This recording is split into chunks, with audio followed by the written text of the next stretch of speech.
লটকে শুটকির যত রেসিপি খেয়েছেন আজ পর্যন্ত সব রেসিপি এক সাইডে রেখে একবার হলেও ট্রাই করে দেখুন এই রেসিপিটি। 2 প্লেট ভাত অনায়াসেই শেষ করে ফেলতে পারবেন এই একটা রেসিপি দিয়ে। তো হ্যালো এভরিওয়ান, আসসালামু আলাইকুম, welcome back to my channel. তো আমি কিন্তু প্রথমেই গরম পানি দিয়ে লটকে শুটকিগুলোকে ভিজিয়ে নিয়েছি। তো শুটকিগুলোকে কিন্তু আমি সংরক্ষণ করে রেখেছিলাম ডিপ ফ্রিজে। তো চাইলে তোমরা এরকম কেটে তারপরে যে কোনো বয়মে বা বক্সে করে এগুলোকে কিন্তু সংরক্ষণ করে রেখে দিতে পারো। তাতে শুটকিগুলোকে কিন্তু একদম নষ্ট হবে না আর রোদে দেওয়ার ঝামেলা থাকবে না। তো আমি কিন্তু শুটকি মাছটাকে একটু ভিজিয়ে নিয়েছি, তারপরে ক্লিন করে ধুয়ে নেব।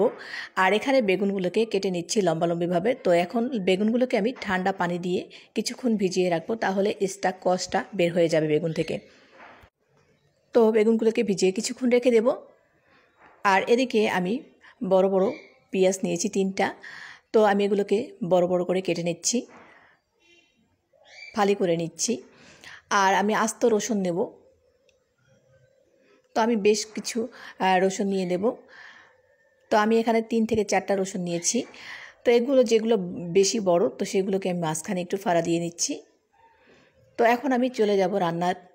তো এখন দিয়ে দিলাম প্যানে তেল আর বেগুন দিয়ে দিলাম হলুদ আর একটুখানি লবণ। তো আমি বেগুনগুলোকে একটু ভেজে নেব। হালকা একটু কালার চলে আসলে আমি বেগুনগুলোকে উঠিয়ে নেব।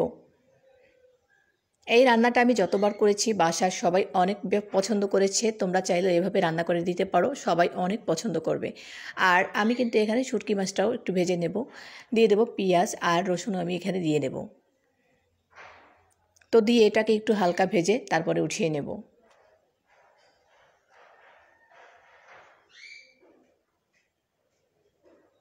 তো এটা হালকা ভাজা হয়ে গেছে, এখন এটাকে উঠিয়ে নিচ্ছি। যারা শুটকি মাছ খেতে পছন্দ করেন না বা গন্ধ আসে, তারা কিন্তু এভাবে ট্রাই করে দেখতে পারো। শুটকি মাছের গন্ধটা একদম আসবে না, খেতেও অসাধারণ টেস্টি হয়। তো দিয়ে দিলাম পেঁয়াজ বাটা 2 চামচ পরিমাণের, আদা বাটা এবং রসুন বাটা 1 চামচ। আর দিয়ে দিলাম পানি পরিমাণ মতন, যেহেতু মশলাটা কষাতে হবে তো সেই জন্য পানি দিয়ে দিলাম। দিয়ে দেবো হলুদের গুঁড়া এবং মরিচের গুঁড়া। তো ঝাল বেশি খেলে অবশ্যই ঝালটার পরিমাণ বেশি দিতে হবে। আর দিয়ে দিলাম পরিমাণ মতন লবণ। এখানে ধনিয়ার গুঁড়ো দিয়ে দেবো। জিরার গুঁড়ো আমি এখানে দেবো না, শুটকি মাছে জিরার গুঁড়া দেওয়া আমার কাছে ভালো লাগে না, তো তোমরা চাইলে দিতে পারো। আমি এখানে একটা তেজপাতা দিয়ে দিলাম।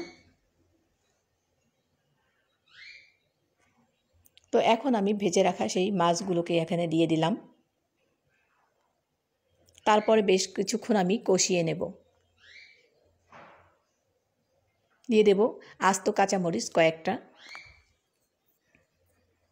তো মশলাটাকে কিন্তু আমি অনেকক্ষণ ধরে কষিয়ে নিয়েছি। এখন এখানে একটুখানি সরিষার তেল দিয়ে দিলাম ঝাঁজ আসার জন্য, খুব ভালো একটা ঝাঁঝালো স্মেল আসবে সেজন্য। এটা চাইলে তোমরা স্কিপ করতে পারো। এখন আমি বেগুনগুলো এখানে দিয়ে দিলাম। এখানে কিন্তু আমি আর কোনো পানি ব্যবহার করব না, এই রান্নাটা কিন্তু এমনিতেই হয়ে যাবে। তো চুলার আঁচটা মিডিয়াম হাইতে লো হিটে রেখে তারপরে আমি কিন্তু ঢেকে এটাকে বারবার নাড়াচাড়া দিয়ে রান্না করে নেব। তো আবারও আমি এটাকে নাড়াচাড়া দিয়ে দেব যাতে নিচে না লেগে যায়, যেহেতু আমি এটাকে পানি ব্যবহার করি সেজন্য আমি বারবার নাড়াচাড়া দিয়ে দেব। তো রান্নাটা প্রায় শেষের দিকে, আমি এখন কিছুক্ষণ পরে এটাকে নামিয়ে নেব।